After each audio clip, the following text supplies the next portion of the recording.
ठीक, question number 3 अभी हम सॉल्व करेंगे।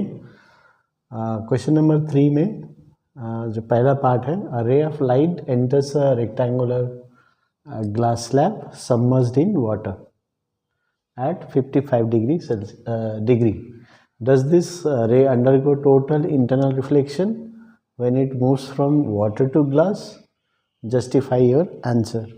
54 डिग्री क्रिटिकल एंगल दिया है। तभी क्या होता है,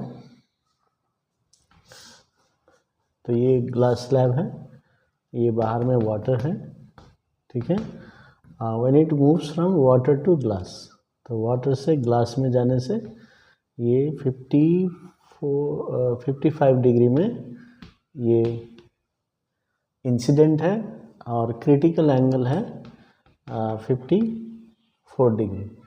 तो 54 डिग्री से ज़्यादा लग रहा है, तो पहले इंस्टेंट में आप देख सकते हैं, हाँ आंसर होगा यस। लेकिन यहाँ पर वाटर टू ग्लास में जा रहा है ना, तो आंसर होगा नो, क्योंकि it is moving, or the light is moving from a rarer medium to denser medium.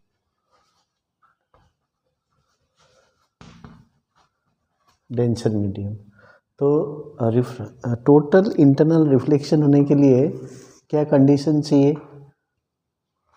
तो कंडीशन चाहिए डेंसर टू रेयर मीडियम। लेकिन ये जा रहा है वाटर से ग्लास में, वाटर रेयर है और वो डेंसर है, तो इसलिए क्रिटिकल एंगल से ज़्यादा होने पर भी ये टोटल इंटरनल रिफ्लेक्शन नहीं होगा, ठीक है। तो ये पहला आंसर है।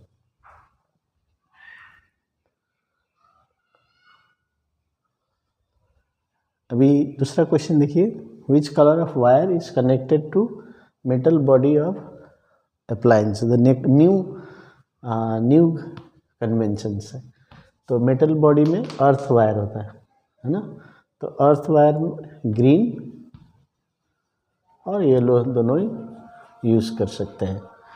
और स्विच कहाँ कनेक्ट होता है, स्विच होता है लाइव वायर में, तो होता है ब्राउन। तो ये क्वेश्चन में न्यू कन्वेंशन मेंशन किया, यदि आप रेड लिखते हैं तो आपको मार्क्स नहीं मिलेगा, है ना, आपको न्यू कन्वेंशन ही लिखना पड़ेगा। तो आंसर हो गया ग्रीन और येलो एंड ब्राउन।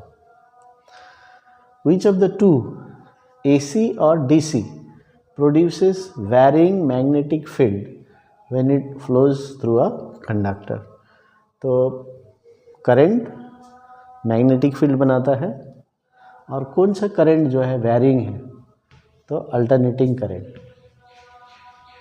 तो आंसर होगा अल्टरनेटिंग करंट,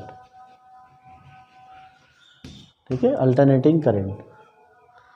इसका मतलब है कि वो वैरी करता है, तो वो ऐसे वैरी करता है ऐसा, तो वो मैग्नेटिक फील्ड भी वेरिएबल होगा। और डायरेक्ट करंट क्या है, कांस्टेंट मैग्नीट्यूड, कांस्टेंट मैग्नीट्यूड, तो उसका मैग्नेटिक फील्ड होगा लेकिन कांस्टेंट मैग्नेटिक फील्ड होगा। तो ये क्वेश्चन है। कैलकुलेट द, नेक्स्ट क्वेश्चन है, फोर्थ पार्ट है, calculate the amount of heat absorbed by 200 gram of wax to melt completely at its melting point. तो जब मेल्टिंग होता है तो कौन सा फार्मूला लगाना है, Q इजिकल टू ml, और मास दिया है 200 ग्राम और L दिया है 146 जूल पर ग्राम। तो देखिए यहाँ पर ग्राम, यहाँ भी पर ग्राम, तो ठीक है। यदि केजी में दिया है तो इसको कन्वर्ट करना है, यहाँ पर ज़रूरत नहीं है, यहाँ पर अच्छे से एक ही यूनिट में दिया है। तो मल्टीप्लाई कर दीजिए 6 to 12 8 9, तो ये जूल। तो ये हो गया इसका आंसर।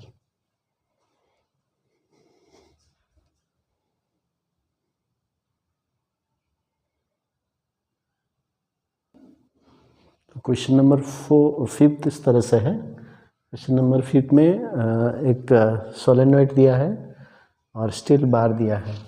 ठीक है, और उसमें करंट पास किया है, ठीक है, करंट पास किया है। तो यहाँ पर आपको जो स्टील मैग्नेटाइज्ड हो जाता है उसके बाद poles, draw only the magnetized bar FT and mark its poles.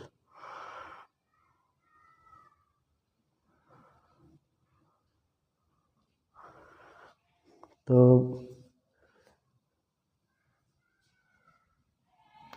इसको ऐसा बनाएंगे FT। अभी poles north pole south pole होगा, कैसे पता करेंगे? तो यहाँ से देखिए करंट, ये पॉजिटिव टर्मिनल है, साइड दिया है, और जो फर्स्ट टर्न है वो फ्रंट से बैक में गया है ना, फ्रंट से बैक में गया है। तो ऐसे करके, तो हमें इधर से देखना है, इधर वाले पोल के लिए, और उधर वाले पोल के लिए उधर से देखना है।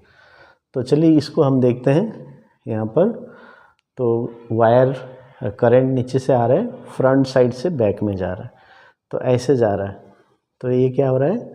एंटी क्लॉकवाइज, है ना, एंटी क्लॉकवाइज हो रहा है, करंट एंटी क्लॉकवाइज हो रहा है। तो एंटी क्लॉकवाइज में क्या होता है? नॉर्थ पोल, एंटी क्लॉकवाइज में नॉर्थ पोल। तो ये नॉर्थ पोल है, ये साउथ पोल। अभी सेकंड में trace to magnetic lines.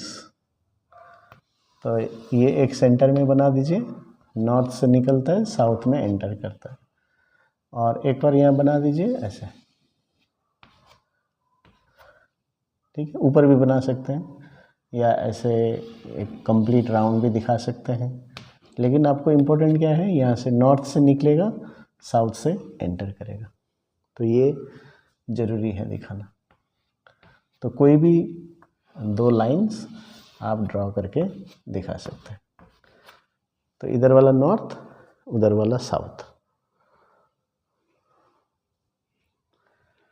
Next question है number 6। Current flows through a metallic conductor for a long period of time, state the change in resistance. तो अभी long period of time में यदि current pass करता है ना, तो क्या होता है? हीट प्रोड्यूस होता है, और जैसे जैसे हीट प्रोड्यूस होगा तो कंडक्टर का रेजिस्टेंस बढ़ेगा। आपने पढ़ा है ना? सो रेजिस्टेंस इंक्रीजेस विथ टेम्परेचर। ये मेटालिक है, मेटालिक कंडक्टर के लिए। और रेजिस्टिविटी क्या हो जाएगा? वो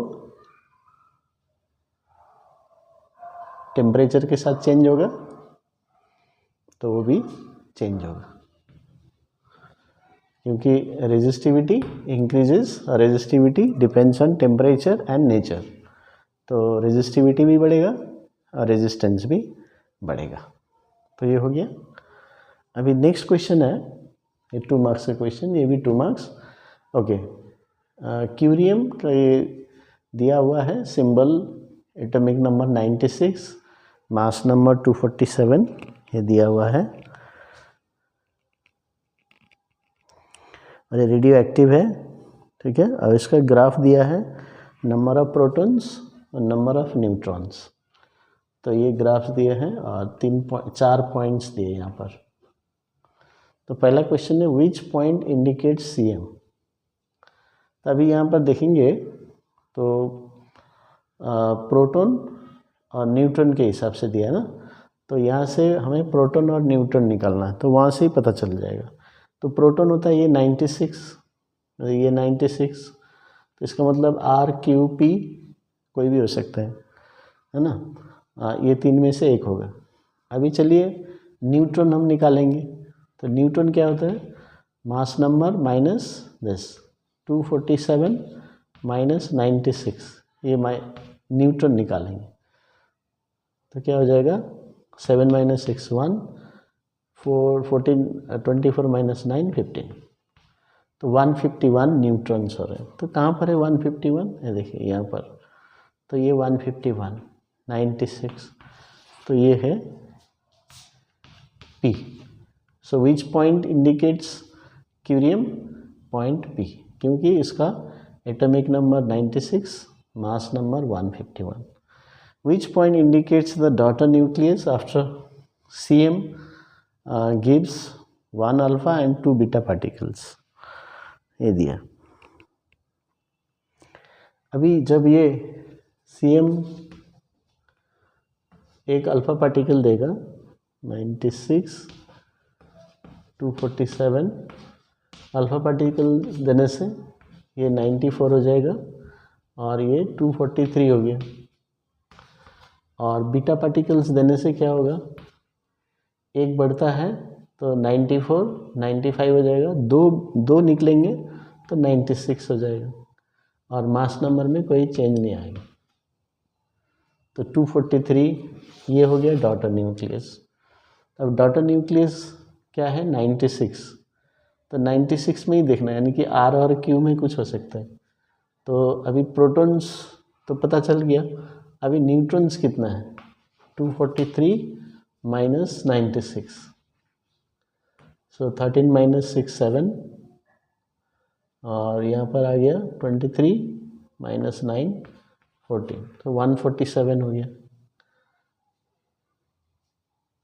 तो 147 कहाँ है न्यूट्रॉन में, देखिए यहाँ पर है 146 148, तो ये तो 96 प्रोटॉन्स 147 न्यूट्रॉन्स, तो ये है R.